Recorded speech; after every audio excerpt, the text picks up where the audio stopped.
ආයිබෝවන් ජයග්‍රාහී දවසක් ප්‍රාර්ථනා කරනවා හනිබී එකතු වෙලා ඉන්න හැමෝටම.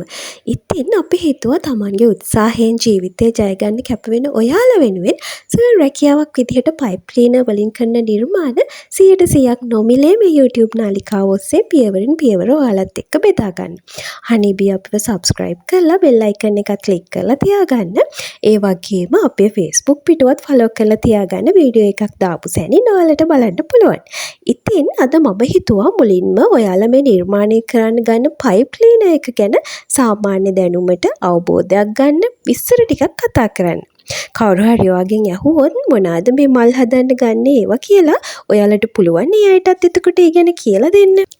අද අපි මේ පයිප් ක්ලීනර් නිර්මාණවලට යොදාගත්තට මේවා මුලින්ම නිපදවලා තියෙන්නේ නම් වෙනත් කාර්යයක් සඳහා. ඔයාලගේ නිවසෙත් පාවිච්චි කරනවා ඇති නේද මේ වගේ බුරුසු. මේ වගේ අපි බෝතල් ඇතුළත පිරිසිදු කරන වගේ දේවල් වලට යොදාගන්නේ. අන්න ඒ වගේම කුඩා උපකරණ දුම්බට අපි කියන්නේ පයිප්ප කියලා. අන්න ඒවා ඒ කාලේ පාවිච්චි කරපු වෛද්‍ය උපකරණ වගේ දේවල් වල ඇතුළත තෙතමනය හා අපද්‍රව්‍ය ඉවත් කරන්න තමයි මේවා නිපදවලා තියෙන්නේ. මේවා මුලින්ම නිෂ්පාදනය කරලා තියෙන්නේ ජෝන් හැරි ස්ටෙඩ්මෑන් හා චාල්ස් ඒන්ජල් කියන දෙන්න විසින් 1900 දශකයේ මුල් භාගයේ නිව්යෝක් නගරයේ තමයි මේවා නිෂ්පාදනය කරලා තියෙන්නේ.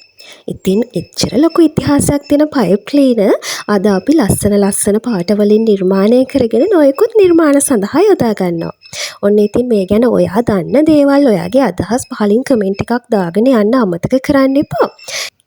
බලන්නකො මේ පයිප් ක්ලීනර් වලින් අපිට කොච්චර ලස්සන නිර්මාණ කරන්න පුළුවන්ද කියලා. ඉතින් මම හෙට වීඩියෝ එකේ ඉඳලා මේ පයිප් ක්ලීනර් වලින් කරන සරල මූලික මලයේ ඉඳලා සංකීර්ණ නිර්මාණ දක්වා හැම දෙයක්ම ඔයාලට මේ YouTube නාලිකාව ඔස්සේ ඉදිරිපත් කරනවා. ඉතින් මේ නිර්මාණ කරන්න අවශ්‍ය වෙන දේවල් මොනවාද? ඒවා දේවල් කොහෙන්ද ගන්නෙ? ඔයාලට මුලින්ම කොච්චර පිරිවැයක් සහ කොච්චර අමුද්‍රව්‍ය ප්‍රමාණයක් ලබා ගන්න ඕනේද? වගේ දේවල් මම ඔයාලත් එක්ක බෙදා ගන්න බලාපොරොත්තු වෙමින් ඉන්නවා. අලුත් වීඩියෝ එකකින් හමු වෙනකන් මම සමු ගන්නවා. ඔයාලට සුබ දවසක්.